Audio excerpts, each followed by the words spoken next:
Good morning, students. Today we are going to do The Story of an Hour by Kate Chopin. But before we start with the story, let's discuss the theme of the story.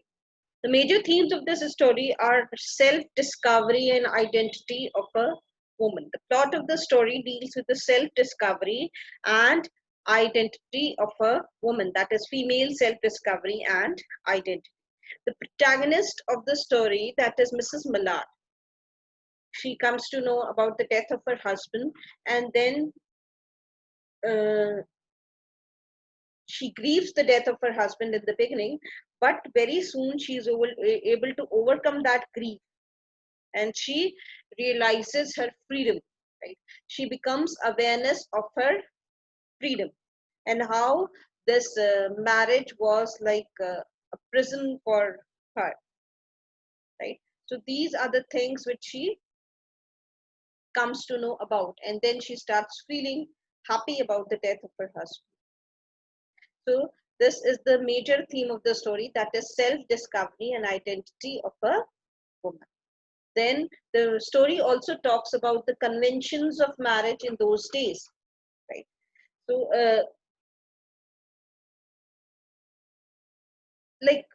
in a marriage in those days, what was expected of a woman? A wife was expected to obey the instructions of the husband. She was not allowed to do anything which is against the will of her husband. She always had to go according to the wishes of her husband, right? So these were the things which were expected of a woman in those days. So this story in a way criticizes the position which was the position of a woman in that era, the 19th century, you can say, and how this Mrs. Mallard, she felt confined in her marriage. So after the death of her husband, you can say that she feels that she's reborn. Now she's going to lead her life the way she wants. She'll have complete control over her life. There'll be no one to tell her what she's supposed to do and what she's not supposed to do. There'll be no one from whom she will have to take permission. Right? So this story also talks about male domination, the conventions of marriage in that era, and the suppression of women. Right? How males in the this institution of marriage, how the male or the man was in a dominating position. So these are the basic themes of this story. Now we'll start with the story. You can read the introduction of the writer. It's given at the beginning of the chapter. The story of an hour.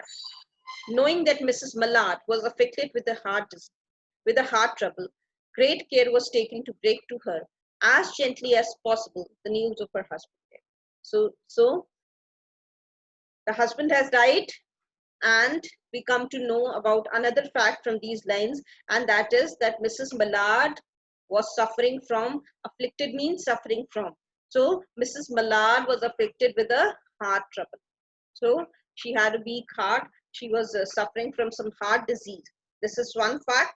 And the second fact is that Mrs. Mallard's husband, that is Mr. Mallard, is dead, right? So like, because Mrs. Mallard was suffering from heart disease, so the news of her husband's death, it won't be appropriate to break the news of her husband's death all of a sudden, right? So the news was supposed to be given to her in bits and pieces, right?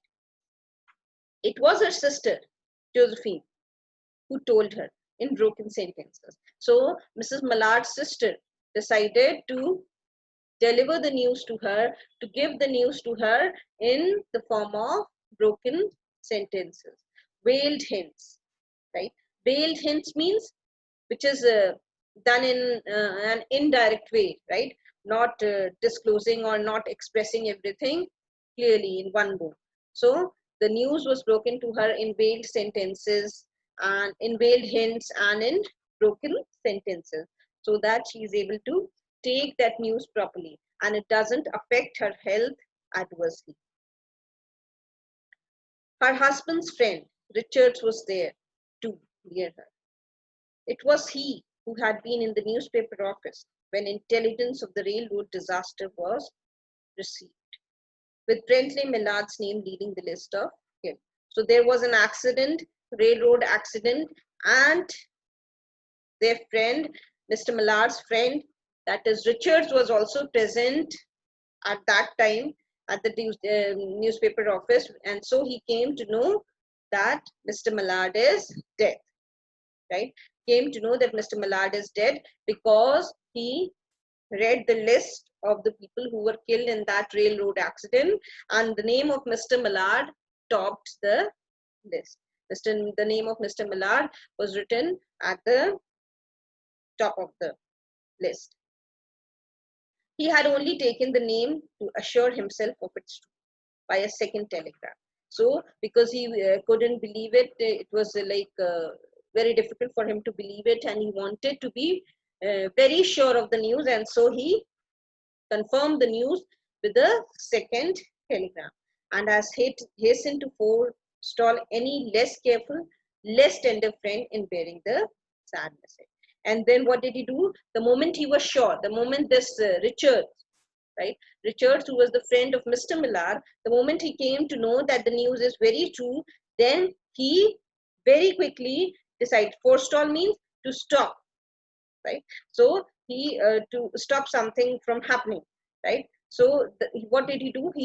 The moment he came to know that the news was very true, and so he took necessary precautions, and he became very careful that no less tender friend, means no careless person should go and deliver the news to Mrs. Millard, because then what will happen? Then maybe Mrs. Millard is not able to digest this information, and she might also die. So that is why he hastened. He very quickly acted upon the news and made sure that no less careful friend, no person who is uh, you can say not as tender, who doesn't know how to deliver the news to her, should go to Mrs. Millard.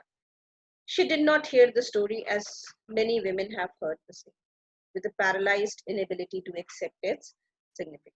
So then finally the news was delivered to Mrs. Millard. When she understood the whole thing, when she came to know that now her husband is dead, then her reaction was not that of a typical wife, means like any other woman would take the news of her husband's death. Her reaction was very different. So how any normal woman would take the news? With a paralyzed inability to accept is significant. So what will happen when the news of a husband's death is delivered to any wife? Then the first reaction would be that she'd be stunned, she'd be shocked, and it will be very difficult for that lady to believe the news. The first reaction would be that the reaction of disbelief, that I don't believe it. But Mrs. Millard's reaction was very different from any other typical woman to whom the news of her husband's death is delivered. Right? So she wept at once. So her reaction was that she started weeping. The moment the news was delivered, she started weeping with sudden wild abandonment in her sister's arms. So she started weeping in her sister's arms. When the grief of a storm had spent itself, she went away to her room alone. She would have no one follow her. So the moment she understood, she became acquainted with her husband's death, she cried. There was no shock, no surprise, no disbelief. And then what did she do? She started crying. She wept in her sister's arm. And when she was spent, when she had cried enough, what did she do? She went into her room all by herself. And she didn't allow anyone else to enter her room along with her. Means she just bolted the door. She just closed the door after going into her room. There stood, facing the open window, a comfortable, roomy armchair. And then inside her room, what did she do? She just went towards the window, and there was a chair placed in front of that open window. There was a window in the room, right, which was open, and in front of that window there was a roomy armchair, means a very comfortable one with a lot of space. Such this kind of an armchair was placed there. Into this she sank, pressed down by a physical exhaustion that haunted her body and seemed to reach into her soul. Haunted means trouble, right? So what did she do? She immediately sank into that chair, means she fell into that chair almost like, why? Because she was feeling some kind of physical exhaustion. She was fatigued, she was tired of crying, right? And so both emotionally tired and physically tired also. So she just sank into that chair, right? She could see in the open square before her house the top of trees that were all aquiver with a new spring light. So, in front of her eyes, what was visible to her? She could very clearly see the trees, the top of trees, right? That were all aquiver. Aquiver means they were trembling with the new spring light. So, it was a spring season. And so, outside the window, there was happiness, there was life. The trees were moving with the breeze, right? Pleasant air was blowing, and so the trees were all aquiver. They were trembling, they were moving. The delicious breath of rain was in the air, and it must have rained. So that breath of rain, that smell of rain was there in the air. In the street below, a peddler was crying his wares. And then in the street below, because she climbed up the stairs, so she was on the first floor. So in the street below, she could hear the sound of the peddler, the person who was moving on the roads to sell his uh, goods. The note, the notes of the distant song which someone was singing reached her feet, and countless sparrows were twittering in the evening. So, and then she could hear the notes, the music, or the music which was being played at a distance. So that faint sound, right? She was not able to hear it very clearly. It was a very faint sound which was entering her ears, right? Of someone singing. So someone must be singing at a great distance, and she was able to hear slightly. And countless sparrows were twittering in the eaves. What are the eaves? Eaves are these protruding edges of the roof, right? That meet the that connect to the wall of the building, right? So the edges of the roof that connect to the wall of the building, those are known as eaves. And then there were the sparrows which were sitting on those eaves, and they were twittering continuously. So these were the sounds which you heard. This is very important. We need to do what all she did inside the room, and what all happened to her inside the room, what all she felt. That you need to remember very clearly. So you need to kind of learn it, especially the keyword. So make a note of these things. There were patches of blue sky showing here and there through the clouds that had made and piled one above the other in the west facing her window. And then she looked towards the sky. And what could she see? There were patches of blue sky. Right? The sky was clear, right? Here and there through the clouds. So because there were clouds, and so blue patches of the sky were visible from in between those clouds that had met and piled one above the other in the west facing her window. So towards the west side of her window, they had piled, the clouds were piled one above the other, right? So she was becoming aware of her surroundings, or you can say that she was kind of connecting to the outside world, to the rest of the world. She sat with her head thrown back upon the cushion of the chair, quite motionless, except with a sob came up into her throat and shook her, as a child who has cried itself to sleep continuously to sob in its dream. Sobbing, this is sobbing, right? So she sat with her head thrown back. So she was relaxing in that armchair, right? There was a cushion, and she just kept her head in a relaxed posture on that cushion. So she was not moving. There was no movement of her body. She was sitting there quite motionless, and the only movement of her body was when a sob came from inside her, right? And that shook her. This is sobbing, right? As a child who has cried itself to sleep. So like a small child who has cried itself to sleep. And then what happens? See, you must have seen small children, right? When they cry a lot and then they doze off, then they go to sleep. What happens? While sleeping also they will sob once or twice. This thing happens. So this was the only movement which was happening in her body. She was young, with a fair, calm face, whose lines bespoke repression and even a certain strength. So she was quite young and she was fair. Her face was very calm and relaxed, whose lines bespoke. Bespoke means indicated. And the lines of her face, they explicitly, they very clearly depicted what? Repression. Repression means suppression or lack of freedom. This lack of freedom, this suppression was very clearly visible from the lines of her face and even a certain strength. And along with this repression, what else was visible from her face? There was certain amount of strength also, right? It was not only repression, it was not only suppression, it was not only lack of freedom. It was visible from her face. Something else was also visible from her face, and that something else was certain amount of internal strength which was possessed by her. But now there was a dull stare in her eyes, and at the present moment there was only a dull stare in her eye, whose gaze was fixed away off yonder on one of those patches of the blue sky. Yonder means there, at a distance. So the gaze of her eyes, that her eyes looked very dull, and the gaze of her eyes was fixed above, right? She was looking blankly she was staring blankly at the sky, at one of those patches of the blue sky. It was not a glance of reflection, but rather indicated a suspension of intelligence.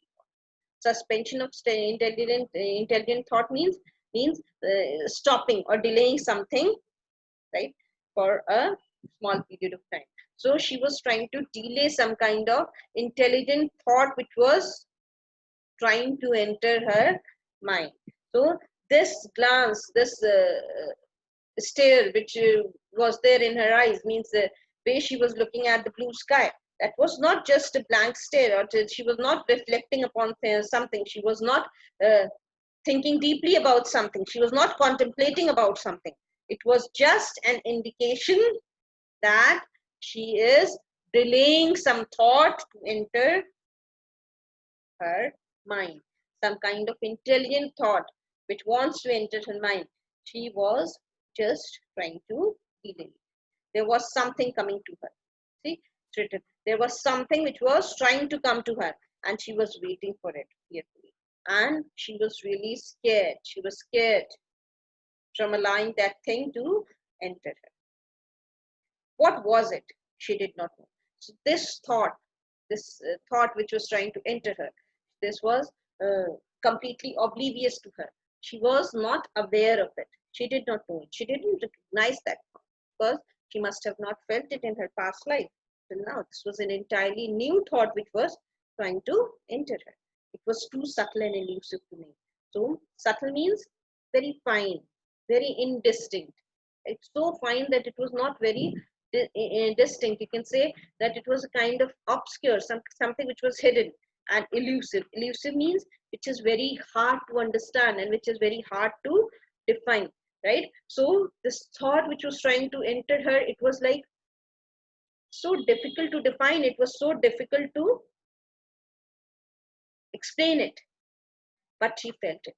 But she was very sure that something is there. Why? Because she could feel it clearly, creeping out of the sky, reaching towards her through the sound, the sense, the color that filled the air. So that something was coming from the sky, and it was moving through the sounds, all the several sounds which she was able to hear from the several different types of smells which she was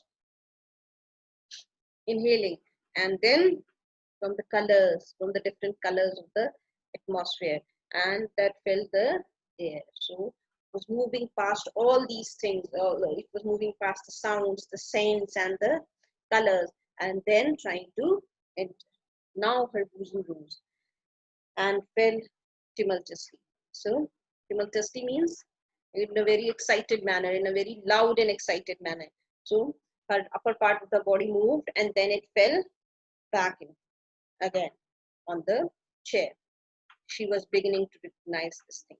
And now, because that thought was very near, it was almost entering her.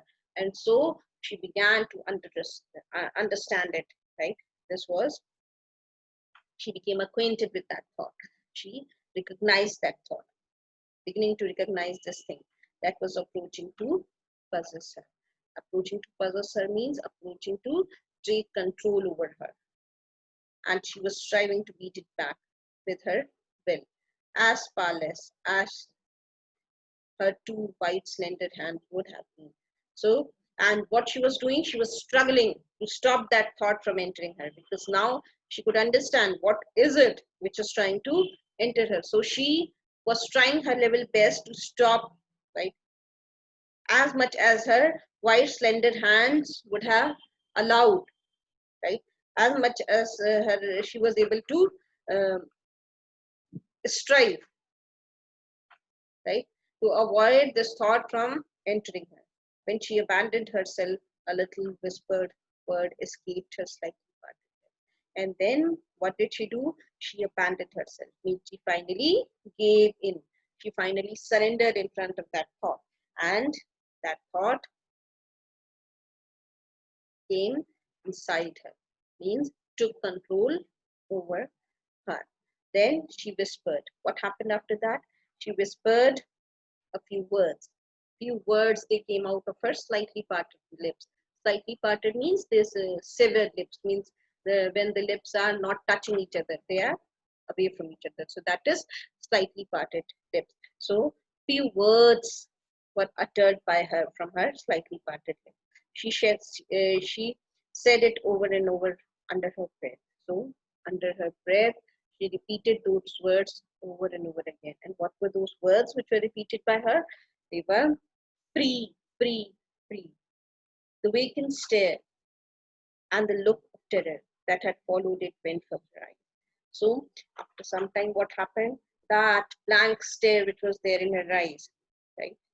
And the fear which was inside her, that disappeared, went from her eyes. So, it disappeared. The moment she uttered these three words, that is, the same word thrice, that is, free, free, free, free.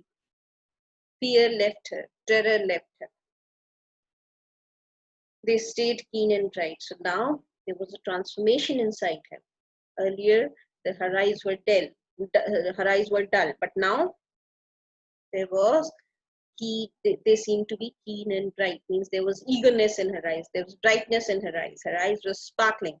So this was a difference.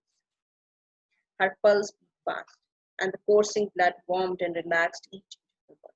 So earlier she was feeling fatigued, she was feeling tired, but now coursing blood means the flowing blood, the blood which was flowing into her body, throughout her body. So now that blood, what did it do? It warmed her body and it relaxed each and every part of her body, each and every inch of her body felt relaxed. Earlier she was feeling tired and exhausted.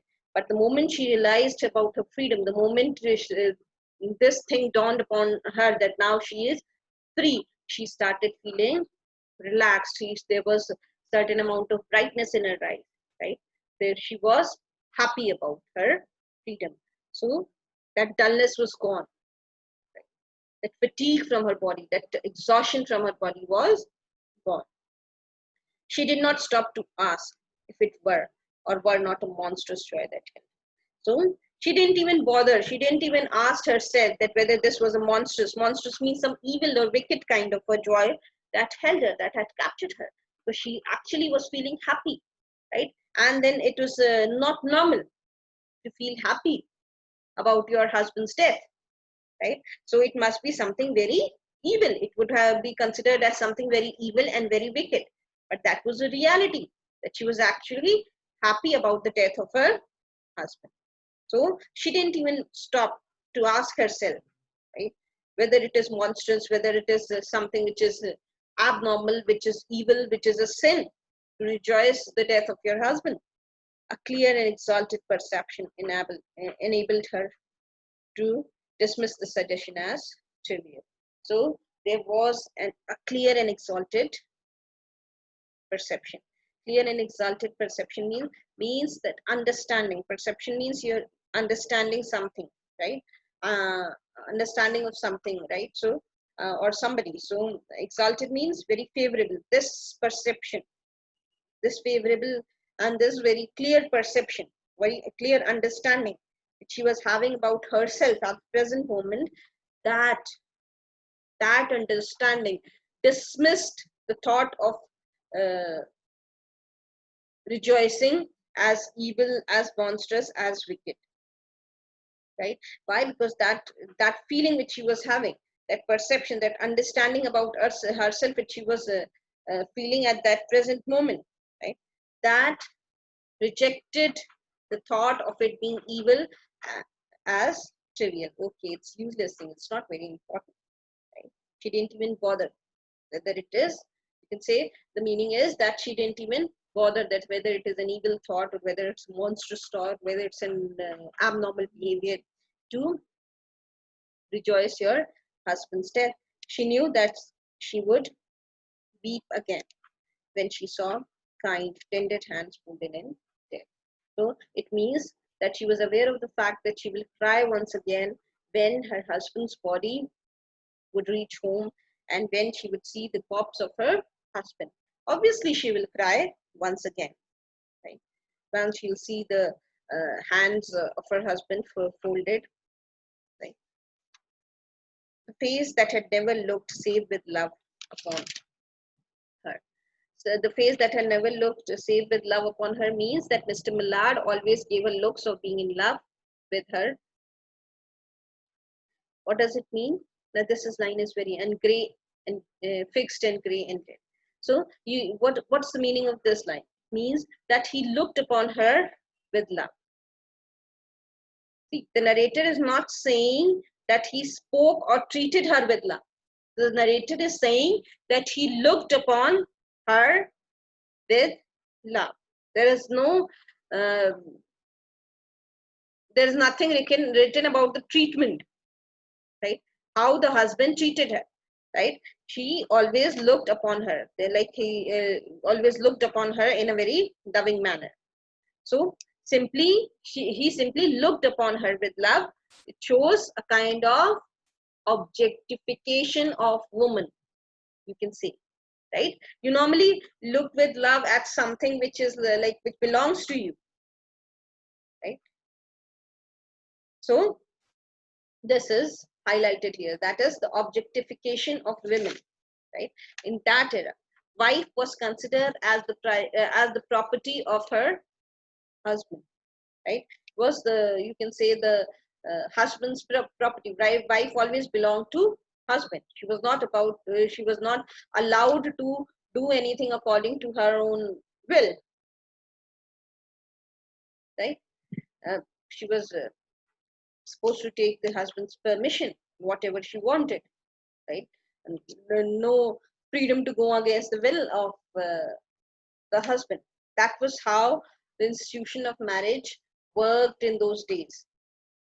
So that is why. So this line talks about the objectification of a wife in this institution of marriage, right? So obviously he looked upon her with love, but she saw beyond that bitter moment a long procession of years to come that would belong to her absolutely. So, but she knew that she will feel a little sad when the dead body of her husband would reach home, and she will look at the dead body of her husband, the husband lying in front of her with his hands folded, tender hands cold and folded, right? So obviously she will cry. She was aware of this fact. But then she also realize that there'll be a long procession of years. I mean, there'll be so many years to come in future, right? So many years are waiting for her that would belong to her absolutely. So those years, those upcoming years will be only hers. And she opened and spread her arms out to welcome them. And so when she realized this, that now her entire life would belong to her, right? Till the time she lives, all the years, all the time, she will have all the freedom of the world. So she just stretched her hand out and welcomed those procession of years, those years which will be full of happiness, because she is now a free soul. Now she has freedom. Now she is not controlled by anyone. She is not dominated by anyone, right? So this is, now see, she is talking about freedom here, right? She is very happy that now the procession of years, those years which are going to come, right? The upcoming years of her life, she would be, that would absolutely belong to her. It means that she would be free. So what do we come to know about the husband from these lines? That husband, though he looked upon her lovingly, though her eyes always had love for her, but he ruled over her, right? This is also which something which is highlighted in these lines, right? That is why a wife will be happy on the death of her husband, right? This is not a normal behavior to rejoice the death of her husband, but she was doing it. She was very happy. Why? Because she acquired her freedom, right? There would be no one to live for her during those coming years. She would live for herself. So the years which were coming up, the years, her future life would be only for herself. She'll be supposed to live her entire life now for herself. There would be no powerful will bending hers. So there will be no powerful will, no dominating will of any other person that will bend her, right? That will subdue her. She is not supposed to obey anyone. She is not supposed to be controlled by anyone now. So that is why she was happy. In that blind persistence with which men and women believe they have a right to impose a private will upon a fellow creature. These lines are important, right? In that blind persistence means that unquestioning perseverance with which men and women believe that they have a right to impose the private will. Private will means your personal desire or personal wish upon a fellow creature. Now, see, this is what is expected in a marriage, right? So, see, this is always believed, right? One's views in a marriage, what is expected of a woman? That she will always heed to the views, the opinions, and the desires of a husband, right? So that forceful impression or forceful promotion of oneself over another, right? That is now over for her, right? Men and women, they believe that if they are married, they are supposed to enforce their desires. They're supposed to enforce their private wishes and private desires upon their partner, right? That is what is believed to be the meaning of marriage. But that is like, which should not happen, right? Being married doesn't mean that you are not a free human being. Still you are free. A kind intention. So these lines, they tell about the, you can say, the slavery of a wife in the institution of marriage, right? The confinement of a wife in this institution of marriage, which was prevalent in those days, right? Or these lines also highlight the male domination. A kind intention or a cruel intention made the act seem no less a crime as she looked upon it in that brief moment of illumination. Illumination means knowledge or understanding. So in that small moment of illumination, in that moment of understanding, in that moment of knowledge, she didn't realize whether it was a kind intention or a cruel intention. Means whatever she was thinking about the future, right? Whether it is like a crime or whether it is something good, whether it is a sin or whether it is not a sin, she didn't bother about these things. She was happy, she was rejoicing. Why? Because she felt that now she has acquired her freedom. Now she'll not be controlled, dominated, and ruled by anyone. And so she wanted to celebrate her freedom now. And yet she has loved him sometimes. Often she had not. How did it matter? And then she felt that no, right? She didn't hate him always. At times, she has loved him also. Often she has not, but most of the time, she has not felt any kind of love for her husband. How did it matter? But then it was something which was not important for her at that moment. What was important for her at that moment? That she is a free soul, right? That she is free now. So whether she loved him, whether she didn't love him, that is immaterial now. What could love, the unsolved mystery, count for in the face of this position of self-assertion? Self-assertion means that your self-assertion means you're the forceful, like expression of your views and your own desire. So she felt that love, which is an unsolved mystery, which is an unresolved mystery, that is not important at this moment when she has realized her true identity at this moment, right? At this moment of self-assertion, when she is becoming aware of herself, right? When she has acquired her freedom, right? That love is something which is immaterial at this moment, which she suddenly recognized as the strongest impulse of her being.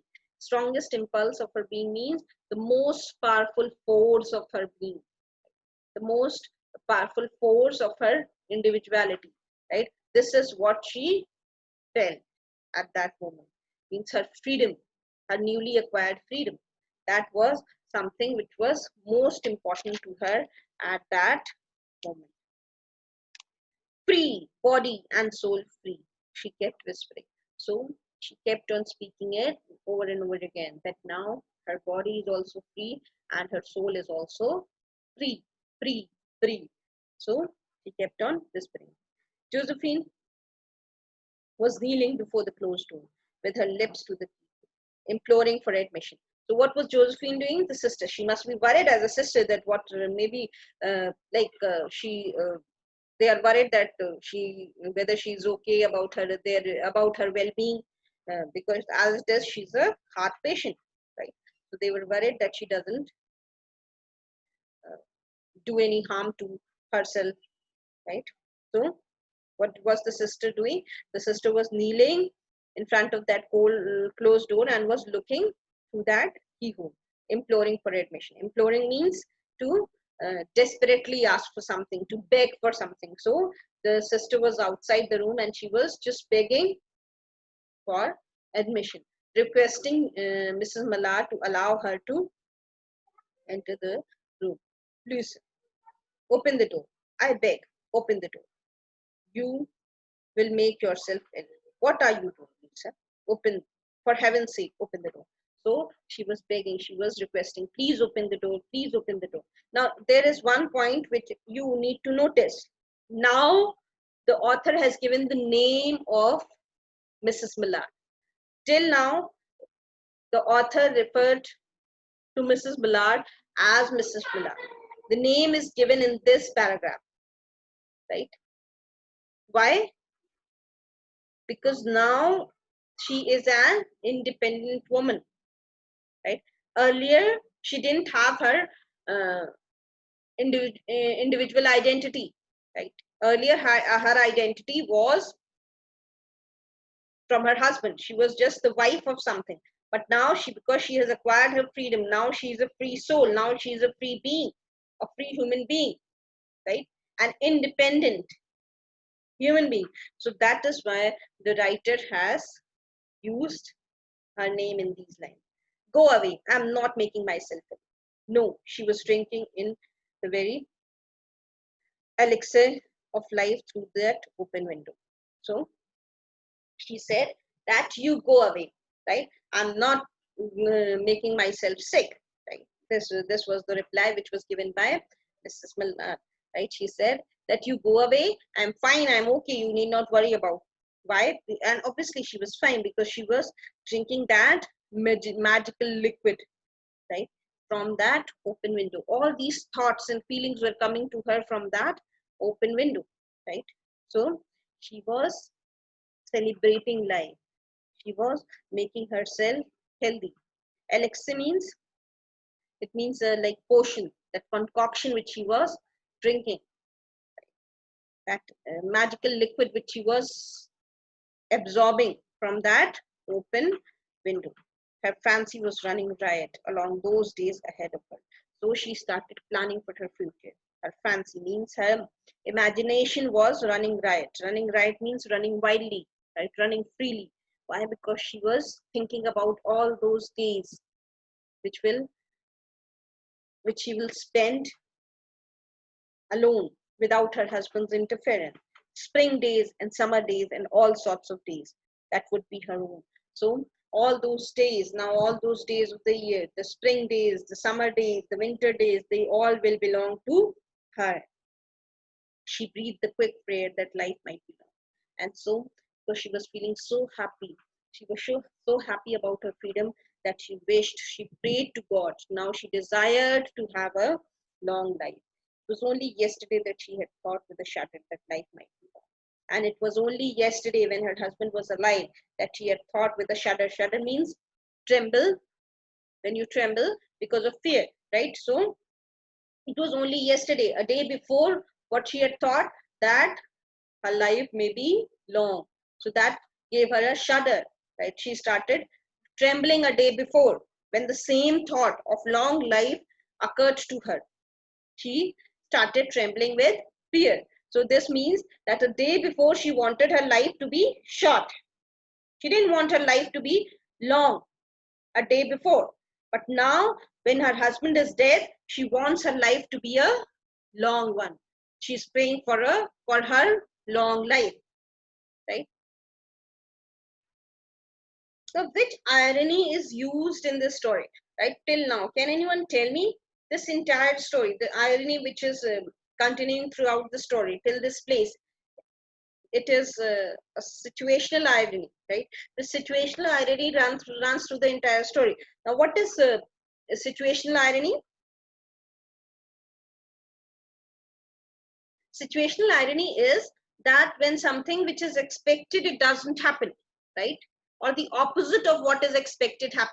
So see, how can you say that there is situational irony throughout the story? Because what is expected of a wife whose husband is dead? She is supposed to be sad, be in a sorrowful mood. She's supposed to grieve the death of her husband. But what Mrs. Mallard is doing, instead Mrs. Mallard is celebrating the death of her husband. Now she's happy, she's rejoicing, right? In the beginning she cried for some time, but now she is very happy about the death of her husband. So what is this? Which type of irony is this? It is situational irony, right? She arose at length and opened the door to her sister's importunity. So what did she do? Importunity means that when you like go on repeating the same request over and over again, right? So she was finally tired of her sister imploring to open the door, requesting her to open the door, and so she opened the door. She got up, Mrs. Mullard got up, and she opened the door, right?